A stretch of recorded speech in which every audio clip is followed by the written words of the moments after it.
Bonjour. Nous revenons sur la page d'accueil du réceptionniste. Vu que nous avons 10 chambres et que une chambre a été occupée, nous sommes d'accord que le taux d'occupation est de 10%. Donc, vous avez la notification ici automatiquement. Ici, maintenant, nous allons nous dire, OK, le client a appelé la réception et il souhaite commander un coca. Nous allons venir dans facturation, choisir la chambre. Déjà, vous allez voir le numéro de la chambre et le nom du client. On dira que le client a commandé un coca.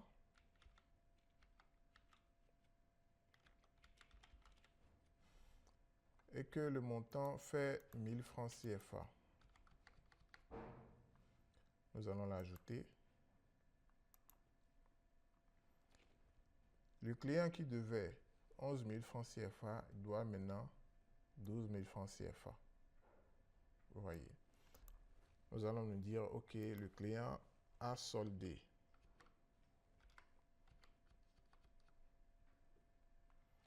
Non, nous allons dire qu'il a payé 10 000 francs parce que nous allons vous montrer un autre exemple à partir du restaurant. Il a payé 10 000 francs.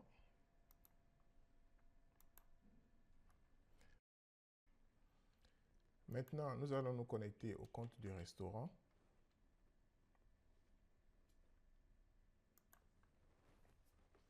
Et à partir de ce compte, nous allons voir comment imputer une vente à une chambre. Donc, nous allons sur le bouton rapide qui nous mène à la page restaurant. On dira que le client a commandé un plat de poulet braisé accompagné de frites et attiéké. Voilà. Dans la boisson, il a commandé un coca. Dans les desserts, il a commandé une crème caramel. Ici, nous avons deux cas. Ça peut être un client qui visite uniquement le restaurant. Donc, on pourra valider le paiement ou soit imputer le paiement à une chambre. À partir du moment où une chambre est occupée, la notification vient directement au restaurant pour que l'agent qui est présent au restaurant puisse sélectionner la chambre et imputer la commande au besoin. Donc, nous allons sélectionner la chambre de M. Issa et confirmer l'achat. Donc, si je viens par exemple sur la page rapport, je verrai que on vient d'effectuer une vente de 7 500 francs.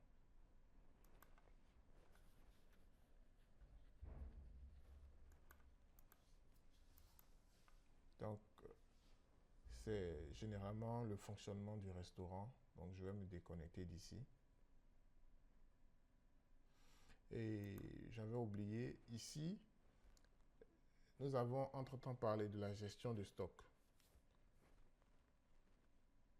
L'agent du restaurant ne peut pas modifier le stock, mais il peut le suivre afin de peut-être rappeler le gestionnaire afin qu'il puisse faire l'approvisionnement. Nous avons la page d'alerte de stock qui est là et l'historique des ventes. Donc ici, par exemple, si nous venons sur la page d'historique de vente, nous pourrons voir que le 31 mars à 12h55, nous avons vendu à la chambre occupée par M. Marc Issa, la chambre 10, un poulet braisé accompagné de ci et de ça. Merci.